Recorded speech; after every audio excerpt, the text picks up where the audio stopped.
Good morning, everyone. It is a Wednesday morning, February 14th. I'm Chris Mills, and today we are going to discuss some success and failures that we have seen throughout the Progressive Era. As you all know, the Progressive Era is coming to an end, but we wanted to look back and reflect on what has happened since the year 1890. The Progressive Era has been a time to improve society by reform, break up monopolies, demand government financial aid through welfare, as well as promote temperance. As a matter of fact, promoting temperance has so far looked like a major success in this era. Temperance, being the evasion of consumption and the sale of alcohol, has been promoted especially by women starting in 1890.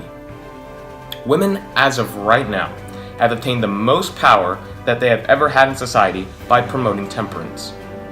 We have seen many women's organizations emerge, such as the Women's Christian Temperance Union, also known as the WCTU, which was established in Chicago in 1893 and is currently being led by a woman named Frances Willard. It is spreading messages throughout the U.S. demanding that alcohol and liquor be banned nationwide. The most common reason for women all over the United States to promote temperance is the present rise in domestic violence. Husbands all over the country have been reported abusing their wives and disrupting the environment in the common household. It will not surprise us if we see a nationwide ban emerge in the next 2 to 3 years, banning liquor and alcohol nationwide. On the other hand, we have seen a major increase in the segregation and discrimination of African Americans in the United States. New laws are being passed, especially in the South, named the Jim Crow laws, which are segregating African Americans from whites. About 20 years ago, we, the nation, witnessed the Plessy versus Ferguson court case. The final ruling on Plessy allowed segregation, thus making it standard in the South.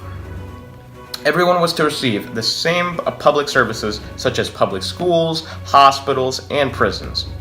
However, with separate facilities, African Americans are receiving a lower quality than those for whites.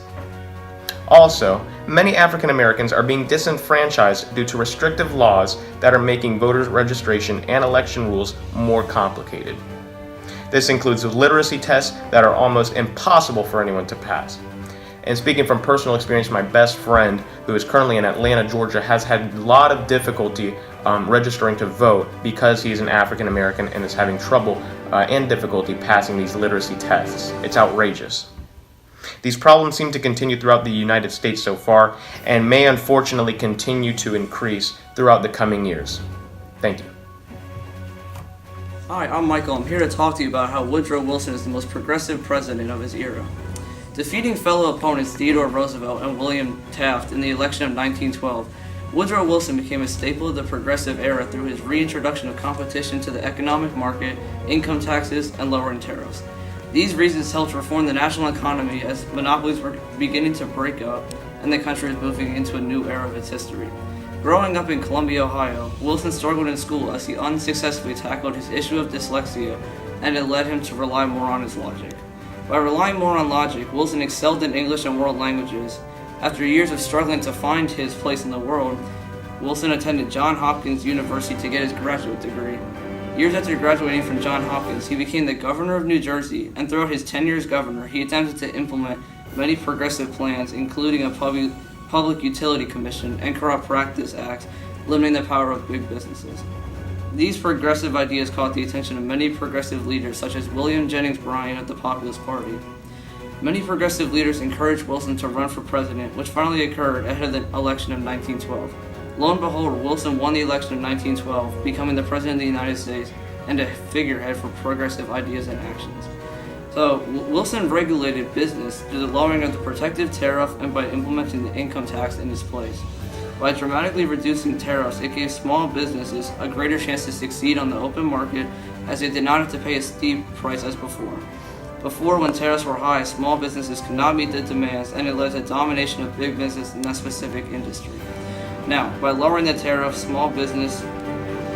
smaller businesses had a greater chance at success, as well as it weakened the power of big businesses over the industry. But the federal government still needed to bring in revenue, and they found the perfect solution. The perfect solution was income tax. The income tax was a tax that is equally distributed to all levels of society.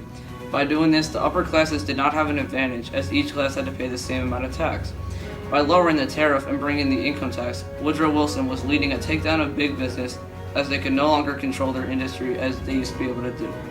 The idea of an income tax connects to key concept 7.1b, as government leaders such as Woodrow Wilson fought for issues including income taxes because they believed it would help them take down big business. These actions helped Wilson gain popularity amongst progressive reform leaders, which made him known as the popular progressive president.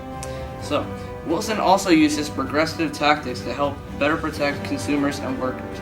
By creating the Federal Trade Commission, or the FTC, the purpose of the FTC is to help protect consumers from big business practices. The Commission has enacted many consumer protection laws that help protect consumers from fraud and unfair business tactics from these big business corporations. Without the creation of the FTC from President Wilson, consumers would be very vulnerable to fraud from big business, as it did not care for the well-being of the consumer, but more about making money. There are not just now effects of the FTC, as it left a long-standing impact on the consumer industry. With the creation of the FTC, it led to many consumer laws to be created that have to be passed through the Commission before they can become official. Overall, the Federal Trade Commission is the major protector of consumers, as it makes sure they are not exposed to fraudulent activities from big business corporations. The FTC would not have been created if it was not for Woodrow Wilson, so it shows the impact Wilson had on the progressive era. Overall, Wilson was a major figurehead of the progressive era, as he was the creator behind the Federal Trade Commission, the lowering of tariffs, and the implementing of the income tax. Are you tired of insufficient light bulbs? Constantly breaking on you? Unreliable? Well, I have a solution for you. The Edison's Mazda light bulb. It's the way of the future, the light of the future. It's lit. It's not the name of the thing, but the mark of a service. For only $1.50, you could have it in your home today. You can be more productive at night without having to use candles. Buy today. Hello, I'm Michelle, and welcome to our special interview. So let's start out with an easy question, shall we? Sure, ask anything. Great. Tell me a little bit about yourself.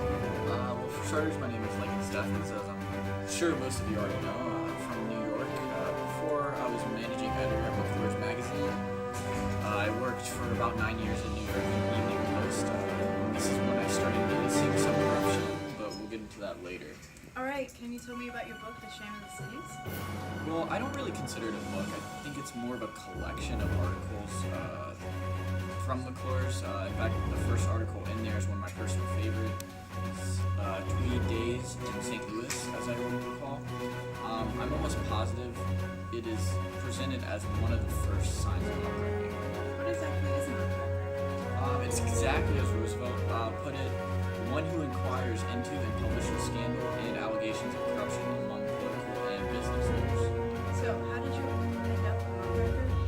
Well, when I was working at the New York Evening Post, I discovered a few things that made me sort of uneasy. I discovered corruption in municipal government, which is when I became fascinated with the corruption in overall government. I want to expose the pattern of corruption and the real means of corruption with bribes and greed, rather than just exposing the corrupt bosses.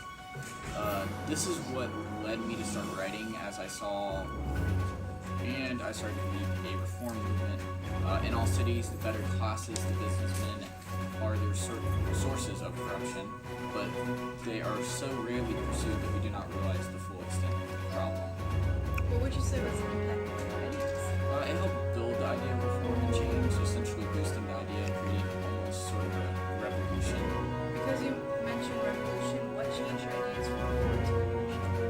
Muckraking journalism was decline, so I started to doubt the effectiveness of reform politics. As soon as the Mexican Revolution occurred, I became fascinated with the idea of revolutions and started to write articles that supported more radical revolutionaries. However, after I started to write this work, my work started to lose appeal here in America, which essentially moved my audience to Europe. Come on, you had to laugh. You had to laugh. Come on, dude, it was going good. However, after I started to write this work, it started to lose appeal here in America, and my audience shifted towards Europe. Wow, that seems as if you've been doing a lot of work. Yes, of course. I've been over into the future, and it works, as I always say. As soon as I noticed the corruption, I was consumed with the urge to expose reform and start a revolution, and I definitely have 2 of them down. Well, that's all the time we have here, folks. Come join us next time. Good morning, Chicago, and how are you? Good? Great, amazing. Our next clip is going to be Lindsay Harris talking to us about 4 African American women and how they were successful to help social inequalities during the Progressive Era. You're going to connect this with 7-1 and Concept A to help you better understand it. Tune in for the next clip. Thank you. Good morning, and thank you for that insight. We're going to go talk to all 4 of those women so we can get a personal glimpse of what their everyday lives were during the Progressive Era. Want to go talk to them? Stay tuned, Chicago Observer. Thank you so much. Good morning, Chicago. I'm Daisy Bates, an African American civil rights activist, and I'm a newspaper publisher. As a Black woman, I'm proud to say I documented the battle to end segregation in Arkansas. The Weekly News of Arkansas State Press was something that I founded. After understanding the injustice and social inequalities, I felt obligated to do something.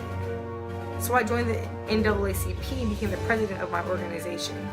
To me, there is a different way to go about fighting and to end conflict. As a civil rights activist, I went to the Supreme Court and declared segregation was unconstitutional and immoral. When engaging in the case, it was known as the Board versus Brown of Education. As a progressor, I helped 9 African American students. These students wanted to attend Central High School in Little Rock, but they couldn't. So I soon became the headquarters of Integration for Central High School. Later on, I thought creating a book called The Long Shadow of Little Rock would be effective enough to push for social equality. Don't hate the man, but hate the deed. If you hate me, make it count for something. Hate the humiliations you're living under in the South. Always remember that. Wise words from me, Daisy Bates. Good morning, Lindsay, and thank you for having me on the show. It's an honor. As you said before, I am Joanne Robinson. You want to know something? I organized the City Boy Bus Cop for African Americans in Montgomery, Alabama. As a progressor and for someone who encountered verbal abuse, I wanted to be an advocate for social and equal rights. Understanding African Americans, we have to use effective tactics to convey our message. I was able to gain national attention from Dr. Martin Luther King Jr., and joining Dr. King's church was one of the most effective moves I made. While there, I joined Women's Political Council and became the first Black president of the organization. My main focus was organizing a group that would interest other Black women to fight for the segregation in the bus system. Always remember, your intuition knows what to do, but the trick is getting your head to shut up so you can hear. How are you doing, Chicago? I'm Septima Poncetta Clark, a teacher and a civil rights activist. My citizenship in schools helped empower African Americans. I soon branched out into social action with the NAACP. While doing so, I made sure to create citizenship schools. These schools helped many African Americans register to vote. I also was directing Highlander Citizenship School programs to be effective. Now, to be effective, I joined the SCLC. I also realized that Blacks are powerful together. As I said before, we need to be taught to study rather than believe, to inquire rather to infer. And I have great belief in the fact that whenever there is chaos, it creates wonderful thinking. Thank you so much, and I'm honored. Good morning, how are you, Chicago Observer? I'm Amelia Bolton Robinson. Besides calling me a civil rights pioneer, I'd rather be called a warrior. I was brutally beaten for helping lead the Civil Rights March. Many people know it as Bloody Sunday. If you don't know what Bloody Sunday is, please do your research. I feel privileged to say I am one of the first Black African American females to run for Congress in Alabama. As a progressor, before I started to run for Congress, I graduated from Tuskegee with a home of economics degree. So when I got into the Supreme Court, I knew what I had to do.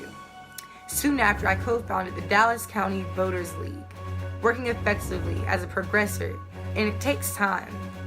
It's not an easy process. So patiently, I waited, and I ran on the Democratic ticket. Disappointingly, I didn't get my seat, but for a Black African American female, I got 10% of votes. And even during the times that we were going through as African Americans, I was taught to love people, to excuse their hate and realize that if they get the hate out of them, they will be able to love. Are you spending too much time in the saloon? Or maybe your husband's spending too much time in the saloon. Alcoholism is a problem. It can spawn domestic violence, in some extreme cases murder. It also harms workers. Workers come in drunk and are less productive. I have the solution for this. The drinking solution. It can cure your alcoholism just with one swig. And just for $1, you could have it today. It's supported by the Women's Christian Temperance Union and the Anti-Saloon League. Buy it today, just $1.